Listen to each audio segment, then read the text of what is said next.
Tập trước, nhà chú Út muốn làm hại danh dự của mẹ tôi. Không ngờ đây chính là khởi đầu cho việc tôi trả đũa họ. Trình Phú Quý, chú đúng là đồ tệ bạc. Tôi là anh ruột của chú đấy. Đó là chị dâu của chú. Sao chú làm hại danh dự của chị ấy? Thậm chí còn muốn gây tổn thương cả nhà ba người chúng tôi. Bác Cảnh Hắc, cháu biết trong lòng bác có oán hận. Nhưng nếu Bồ Tát đã ra tay trừng phạt họ rồi, thì chuyện này cứ để qua đi nhé. Sống tốt những ngày hiện tại mới là quan trọng nhất. Chú làm chủ, chia nhà cho họ, để họ lập riêng một từ đường. Cảm ơn lòng tốt của chú. Nhưng mẹ anh Giao cưới cháu gần 20 năm rồi, mà đến giờ vẫn chưa về thăm nhà ngoại.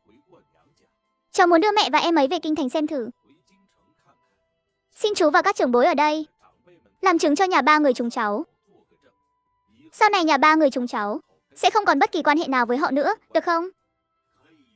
Hôm nay, tất cả dân làng Đông Chỉ chúng ta đều là nhân chứng của cháu.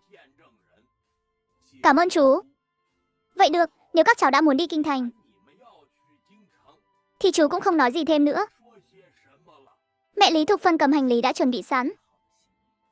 Anh Quang Huy, chúng ta đi thôi. Bố mẹ, trước khi đi, chúng ta đến miếu thổ địa lại thổ công một cái. Cảm ơn Bồ Tát đã giúp đỡ chúng ta. Được thôi. Trải qua chuyện hôm nay, mẹ Lý Thục Phân chẳng muốn ở lại nhà họ Trình thêm phút nào.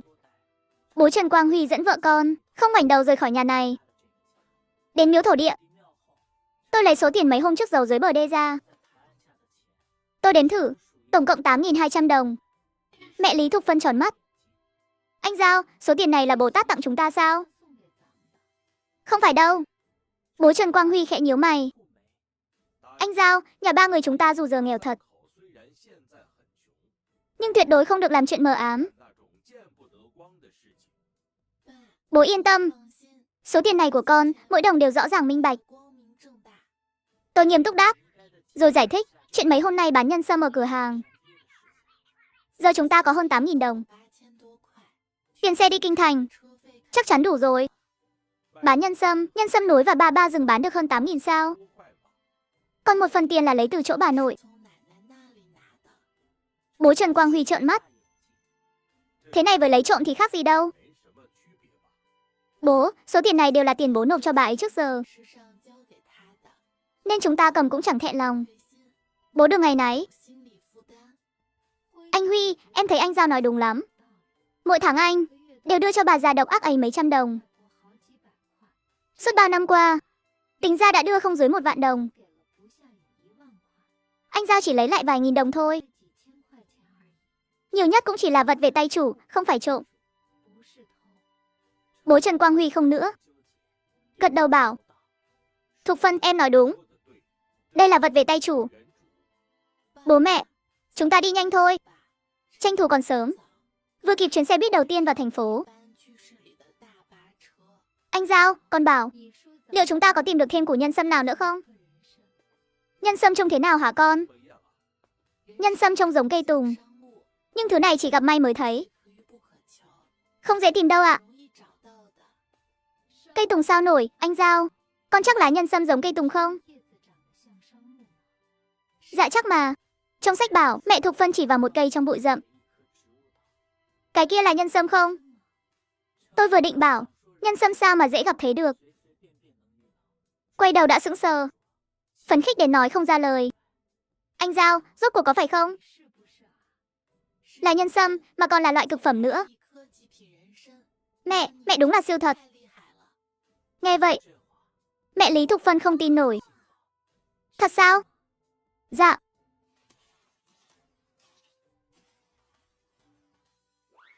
Anh Giao, con có thấy củ nhân sâm này giống củ cải không? Nhất là củ cải chưa lớn hẳn. Nghe thế, tôi bật cười khẽ. Bố đừng nói. Thật sự khá giống.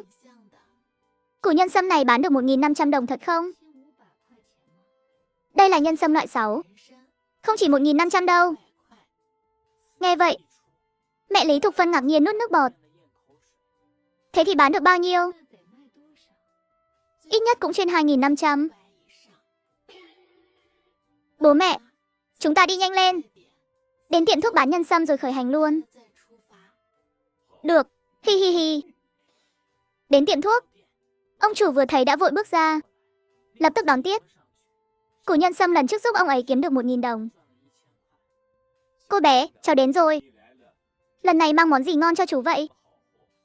Chú ơi, chú xem củ nhân sâm loại 6 này thế nào? Loại 6, ông chủ lập tức nhận củ nhân sâm từ tay tôi. Cẩn thận xem xét. Cô bé này đúng là tài thật. Loại nhân sâm này ít nhất bán được trên 5.000. Ông chủ phấn khích không thôi. Chú xem cái này đáng giá bao nhiêu? Cô bé, cháu xem. Chúng ta cũng không phải lần đầu hợp tác. Gia Châu cứ nói. 4.000 thế nào à? Nghe vậy, bố Trần Quang Huy và mẹ Lý Thục Phân sững sờ, tròn mắt nhìn tôi. Cứ thế thôi sao? Thứ giống ngọn củ cải vậy. Anh Giao, sao bán được 4.000 thế? Xong rồi, ông chủ không đuổi chúng ta ra ngoài chứ? Thôi được, 4.000 thì 4.000. Vẫn như lần trước. Đưa tiền một tay, giao hàng một tay. Bố Trần Quang Huy và mẹ Lý Thục Phân ngây ra. Tôi nhận tiền, đưa nhân sâm cho ông chủ. Bố mẹ, chúng ta đi thôi.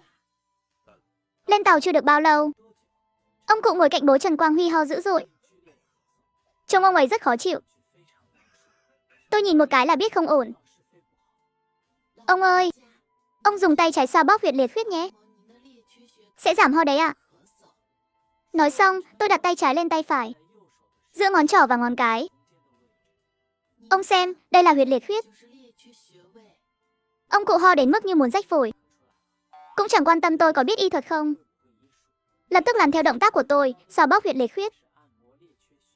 Không ngờ vài giây sau, cơn ho thật sự giảm đi nhiều. Ông cụ ngạc nhiên lắm, liền xoa mạnh hơn. Cô bé, cháu đúng là tài thật. Không có gì tài đâu ạ. Cháu chỉ biết chút mẹo nhỏ thôi. Thế cháu xem cơn ho của ta là bệnh gì?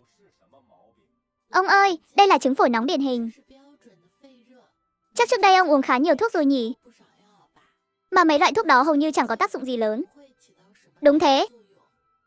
Cô bé, cháu nói quá đúng luôn. Ta uống bao nhiêu thuốc mà chẳng thấy hiệu quả gì. Bệnh của ông khá nặng. Nếu cứ kéo dài thêm, cơ thể sẽ gặp vấn đề lớn đấy ạ. Cần uống chút thuốc đông y ngay. Thuốc đông y thật sự có tác dụng sao? Ông yên tâm, thật sự được mà. Cô bé, vậy có phiền cháu kê cho ta một đơn thuốc không? Dạ được ạ. Ông cụ đưa cây bút và cuốn sổ nhỏ mang theo người. Đưa cho tôi. Trên sổ ghi 36 quyển. Xem ra tôi đoán không sai. Ông cụ này chắc chắn từng đi lính, mà quân hàm còn không thấp. Vài phút sau, tôi trả sổ lại cho ông. Ông ơi, thuốc và cách dùng cháu ghi hết vào rồi. Ông cứ theo đơn mà uống là được. Cảm ơn cô bé nhiều. Nói xong, ông quay sang nhìn bố Trần Quang Huy và mẹ Lý Thục Phân. Hai anh chị nuôi được một cô con gái hiếm có. Nghe ông Mã Thập Tam khen tôi, bố Trần Quang Huy làm cha cũng tự hào lắm. Con bé anh Giao nhà tôi từ nhỏ đã thông minh, hiểu chuyện, hiếm khi khiến chúng tôi phải lo. Ba người nhà anh chị đi kinh thành là thăm người thân à? Dạ, nhà ngoại của vợ tôi ở kinh thành. Hóa ra là vậy. Tôi cũng ở kinh thành. Cô Trình, sau khi cô và bố mẹ đến kinh thành, nếu gặp khó khăn gì, cứ gọi điện cho tôi bất cứ lúc nào nhé. Đây là số điện thoại và địa chỉ của tôi. Tôi đưa hai tay nhận tờ giấy. Cảm ơn chú Mã. Con bé này, cháu giúp ta một việc lớn thế. Đáng lẽ ta mới là người cảm ơn cháu. Ngồi tàu 3 ngày, cuối cùng chúng tôi cũng đến kinh thành. Trước khi về nhà, chúng tôi ghé hợp tác xã mua ít quà. Phiền anh lấy giúp tôi vài món bổ dưỡng thích hợp cho người già. Sữa mạch nha, cam đóng hộp, bột mì, bánh phát đều lấy nhé. Dạ được. Lấy thêm ít kẹo sữa kim ti hầu và nhãn khô nữa. À mẹ này, ông ngoại có uống rượu không? Thỉnh thoảng uống một chút. Phiền anh lấy thêm 2 chai rượu Bảo Phong nhé. Dù là sữa mạch nha, sữa bột hay rượu trắng, đều không phải đồ rẻ đâu. Mấy người ăn mặc thế này mà chả nổi tiền sao? Cô bé, tổng cộng là 209 đồng chín. Phải trả tiền trước rồi mới lấy đồ đúng không à? Đúng lúc nhân viên nghi ngờ tôi không có tiền, tôi nhanh chóng lấy ra một xấp tiền giấy đưa cho anh ấy. Phiền anh gói giúp tôi. Được thôi, cô bé. Cháu đợi chút nhé. Tôi đi lấy đồ cho cháu ngay đây.